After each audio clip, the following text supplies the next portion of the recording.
नमस्ते। कैसे हैं आप लोग? आशा करता हूँ आप लोग काफी अच्छे होंगे और अपनी तैयारी बहुत अच्छे से कर रहे होंगे। केंद्रीय विद्यालय संगठन की जो इंटरव्यू प्रिपरेशन चल रहा है आप लोगों का, मैं आशा करूंगा कि बहुत अच्छा चल रहा हो। और उसी में हम आज बात करने वाले हैं प्रथम पाठ, मतलब नीति श्लोक को लेकर के। कुछ ऐसे नीति श्लोक जो एनसीईआरटी के में है, तो उसको ही हम डेमो कक्षा के रूप में बात करेंगे। देखिए, जनरल इंफॉर्मेशन जो है वो कुछ इस प्रकार से है कि पाठ का नाम क्या है, तो षड्दोषाः पुरुषेणिः, इस प्रकार से पाठ का नाम बताया गया है। और आप इसमें डिजिटल चार्ट, पीपीटी इत्यादि भी आप रखेंगे। साथ ही साथ में इसको पढ़ने से बच्चों के अंदर में होगा क्या, कैपेबिलिटी क्या आएगी, सबसे महत्वपूर्ण जो होता है उद्देश्य क्या होगी, उद्देश्य प्राप्ति क्या होगी। तो देखिए, सबसे पहला उद्देश्य बच्चों को प्राप्त होगा कि आ, नीति श्लोक को शुद्ध स्वर, तार और लय के साथ में उच्चारण कर पाएंगे।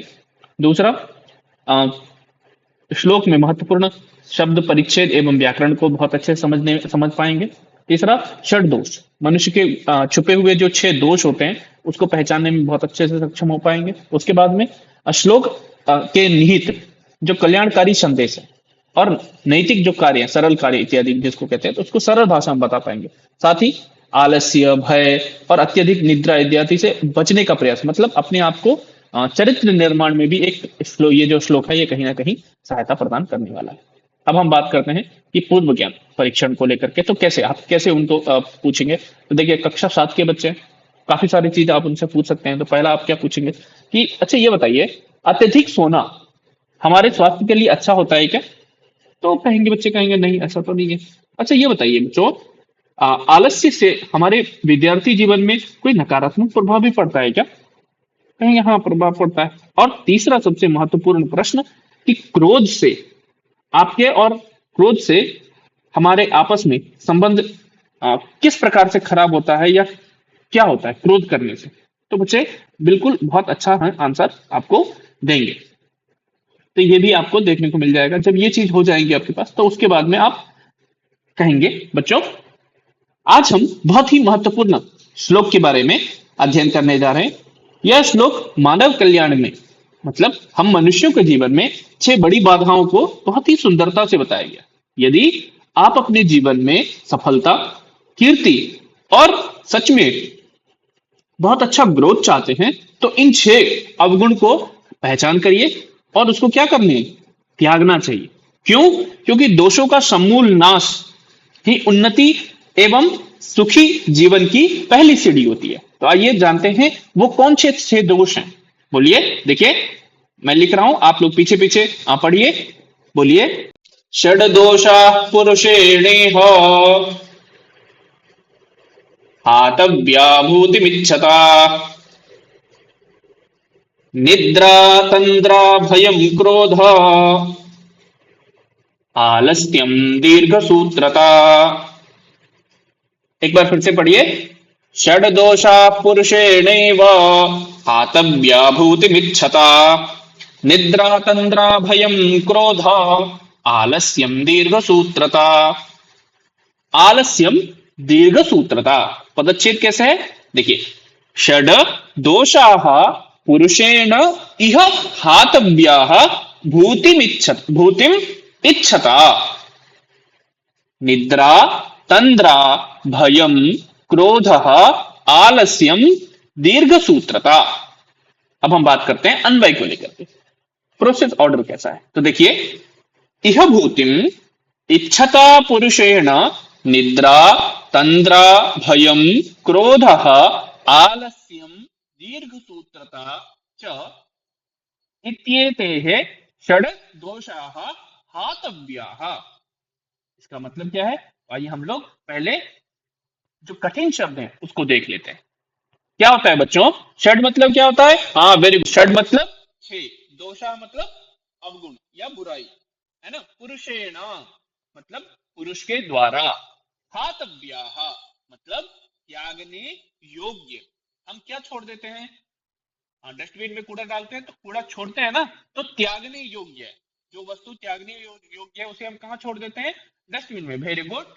और भूतिम, भूतिम मतलब उन्नतिम, उन्नति को प्राप्त, इच्छता उन्नति को इच्छा करने, इच्छा का मतलब इच्छा चाहने वाले, निद्रा अत्यधिक सोना, तंद्रा सुस्ती, है ना, भयम मतलब फेयर, क्रोध एंग्री, उसके बाद में आलस्यम काम न करने की इच्छा, और दीर्घ सूत्रता कार्य करने में विलंब, जैसे ये लड़का करता है। तो इस प्रकार से आप कार्य सूत्र, दीर्घ सूत्रता हमें किसी भी आदत में नहीं रखना है ना।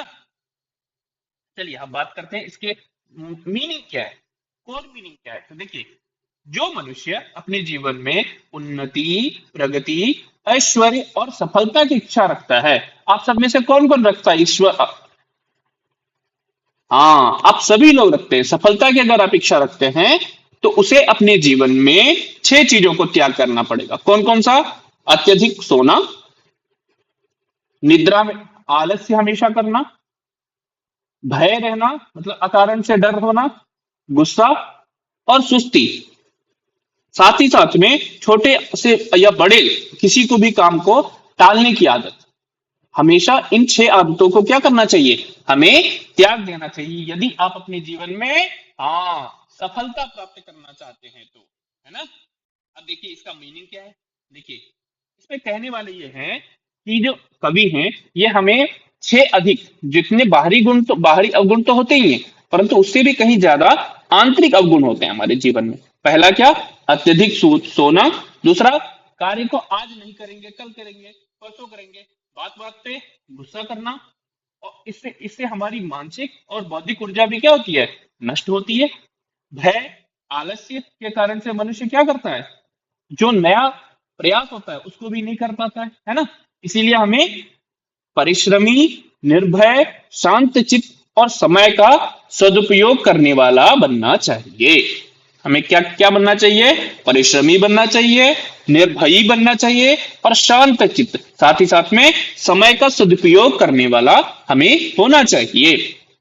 आगे हम बात करते हैं। देखिए जल्दी जल्दी लिखिए, तो लिखिए, निद्रा मतलब अत्यधिक शयनम, तंद्रा मतलब आलस्य भाव, भयम मतलब डर या भीरुता, भयम, और क्रोधा मतलब कोप, आलस्य मतलब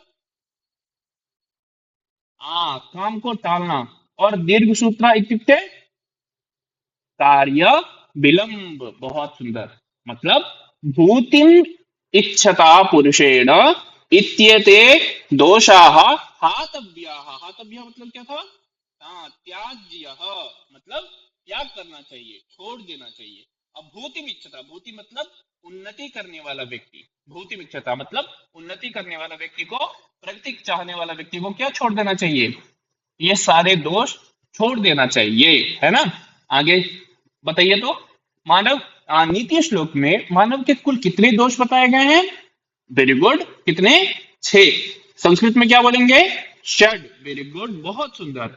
बताइए दीर्घ सूत्रता को आप अपने शब्दों में बताइए तो। दीर्घ सूत्रता मतलब कल काम करेंगे, परसों काम करेंगे, और उसके बाद में उन्नति चाहने वाले इन दोषों को साथ में क्या करना चाहिए? त्याज्य, हातव्य मतलब त्याग करना चाहिए। और आलस्य और क्रोध मनुष्य को जीवन में कैसे प्रभावित करते हैं? वेरी गुड, मानसिक रूप से और शारीरिक रूप से बहुत ज्यादा प्रभावित करते हैं। बहुत सुंदर, बहुत अच्छे। चलिए आप लोग दोबारा से एक बार श्लोक बोलिए तो, बोलिए। षड दोषा पुरुषेणेव हातव्या भूतिमिच्छता, निद्रा तंद्रा भयम क्रोधा, आलस्यम दीर्घ सूत्रता। बहुत सुंदर। तो आप जब यहां से जाएंगे तो होमवर्क में आप क्या करेंगे? इस श्लोक को बहुत अच्छे से आप लिखें और मातृभाषा में इसके अर्थ को भी लिखें, ठीक है।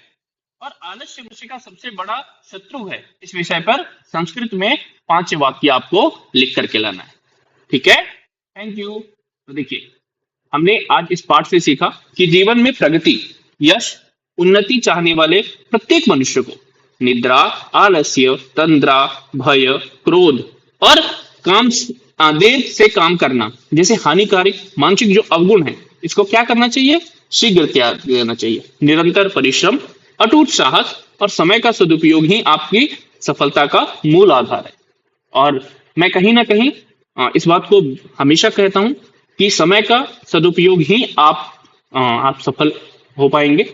और अगर आप समय से पीछे भी चलते हैं तो भी आप समय का सदुपयोग नहीं कर पाते हैं, तो भी आप कहीं ना कहीं असफल होंगे। और सही समय, इसमें हमें तीन चीजों को बहुत ध्यान रखना: पुरुषार्थ, समय प्रबंधन और आत्म अनुशासन। अगर आपको कहीं ये कक्षा आपको अच्छी लगी हो तो मैं बिल्कुल आपसे कहूंगा कि लाइक करिए, कमेंट करिए। कमेंट इसलिए भी करिए क्योंकि हमें भी अच्छा लगता है कि आप ने पढ़ा, आपने उस बात को नोटिस किया।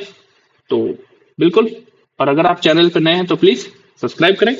Thank you, bye bye.